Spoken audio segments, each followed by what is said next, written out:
Oh, probably get that slightly better. That's a Christmas card, by the way. So it's Christmas Day, and we have just watched the latest episode of Star Trek Discovery, so there will be spoilers. Probably not many, because I haven't got an awful lot to say. I mean, it was on. He likes his Stitch one thing. Yeah, I mean, I don't know. It was just, it was on. That's all I can say about it. It was.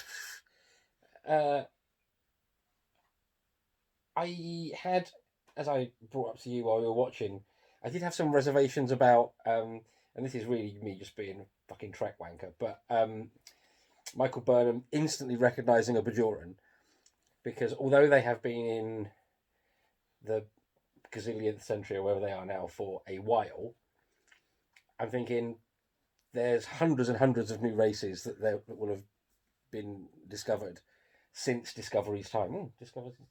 And she just conveniently recognises one that we recognise. I just thought, even if she's learned a few, in theory, I'm fairly certain they didn't know Bajor back then, because if you're talking pre-Kirk, then they hadn't got that far into the galaxy. You know, you've got to bear in mind it's Deep Space Nine, which is quite insulting to Bajorans, you know. Oh, by the way, you live in deep space. Do we? No, we live here. You're the ones from deep space.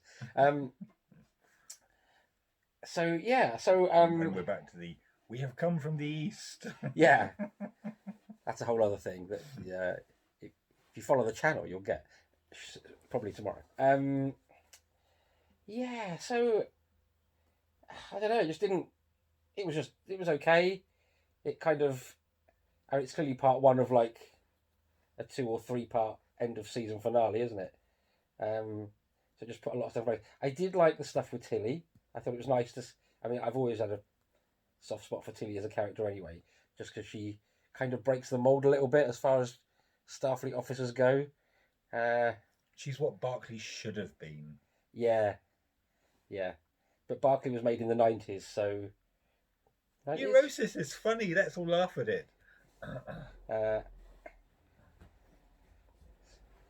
So yeah, it was fine. It was okay.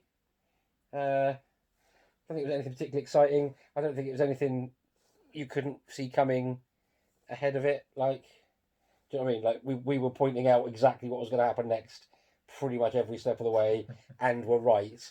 So they didn't take any curveballs with the story. Obviously, for whatever reason, Doug Jones fancied an episode out of makeup.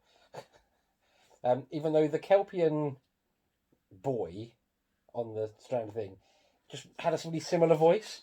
So I was wondering, I haven't looked it up, I was wondering, is that Doug Jones playing him too?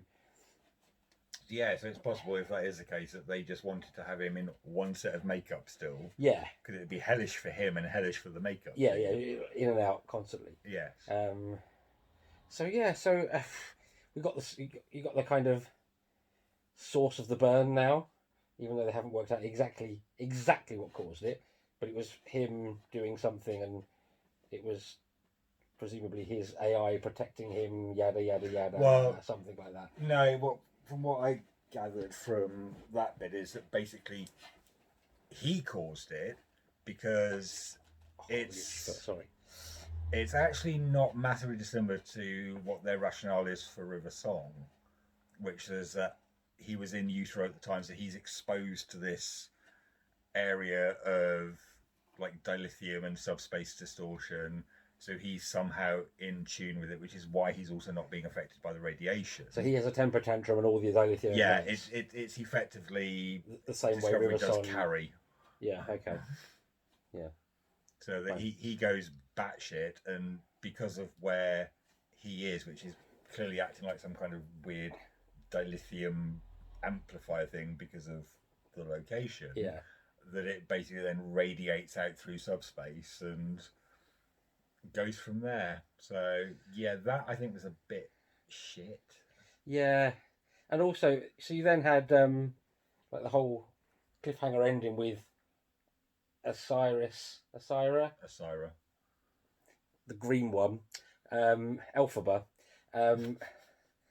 taking control of Discovery, and I was a bit like, see that coming, because it was obviously going to be the cliffhanger because there wasn't really enough time for the episode left to resolve it. So it was just a bit like, all right, okay, so that's going to be the cliffhanger, but it'll be okay because they'll get it all back somehow, even if it's not till like next season or something. But I was a bit like, if I was Tilly, she's kind of hung on for Stamets a little too long after doing the whole "I will blow Discovery up if I have to." Should have just armed it. Should have just armed the self-destruct. I think as well, especially given the fact that they're very much aware that personal teleporters are a thing. Yeah. So you would have thought, at the very least, they'd have had some kind of internal security measure so that if you have people randomly beaming into your ship, because let's face it, that used to happen in bloody next gen times. Yeah. The Borg did it all the bloody time. Yeah.